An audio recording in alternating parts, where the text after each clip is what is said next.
Back guys sa aking channel Vince Plant TV. So andito tayo ngayon sa taniman ng aking dates palm tree upang maglagay ng abono. Every 3 months guys naglalagay ako ng abono dito. So i-demo ko lang sa inyo guys kung paano. So kailangan lang na maghukay guys ng bali apat bawat puno. So kanyan lang yung paghukay natin. Yan.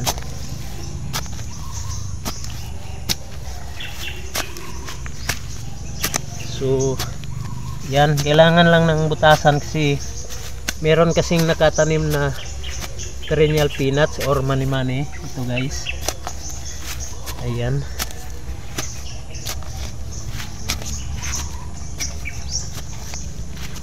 Bali apat lang guys bawat kanto ng kanyang puno. Ayan.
Tapos na po tayong maghukay guys. Ayan na, bali apat lang na butas bawat puno.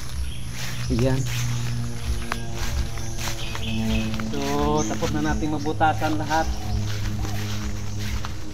So yung abono na ilalagay ko guys, ito po ay urea kasi mataas sa nitrogen ito, at itong complete fertilizer. Yan.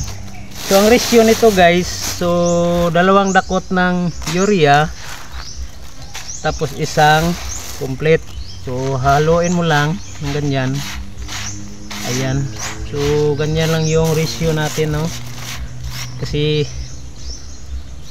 yung importante yung medyo mataas yung urea kasi bata pa naman yung dates palm natin. Ayan. Ganyan lang. So bawat puno guys, bawat butas dito, 1 dakot at kalahati lang. Yan. Dito din 1 dakot at kalahati. So bawat puno yan guys. Yan dito. Kalahati. Yan.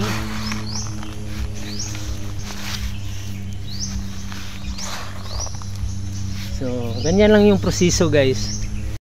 Tapos na nating malagyan lahat ng butas guys. Yan, tingnan nyo. Yan. So, yan. Dito. Yan, tapos na lahat. So, kailangan lang na tatabunan natin ng lupa para pag may malakas na ulan, hindi siya mawas out. Ayan.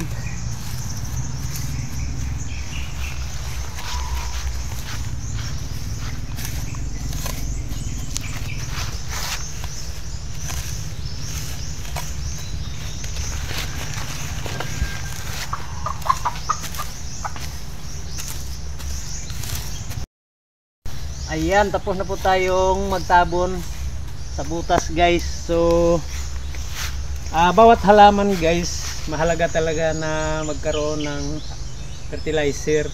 So kung nagustuhan yung video ko, paki-like and share na rin sa aking video.